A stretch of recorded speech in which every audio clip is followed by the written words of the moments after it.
বেতন কত? 5,000 টাকা। হাট বেটা, এই 5,000 টাকা বেতনে চাকরি করার জন্য আমি ঢাকা শহরে আইছি? আমি আইছি ঢাকা শহরে শর্টকাটে বড়লোক হইতে। এই 5,000 টাকা বেতনে চাকরি করলে আমি তো 5 জন্মে বড়লোক হইতে পারবো না। আচ্ছা, তুই কই কাজ করস? খান সাহেবের ফ্যাক্টরিতে। তোদের এই মহল্লায় সবচেয়ে বড়লোক কে? খান সাহেব?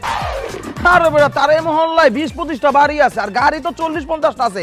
প্রতিদিন মানে এক এক দিন এক একটা গাড়ি লয়ে বের হয়। আর বেটা, ব্যাংকে কত টাকা আছে এর তো কোনো হিসাবই নাই। আচ্ছা, খান সাহেবের কি কোনো অবিবাহিতা মাইয়া আছে? অবশ্যই আছে, যেমন দেখতে সুন্দর তেমন লম্বা। আরে বেটা, পুরীর মতো সুন্দর। আর তার নাম কি জানো? মারিয়া।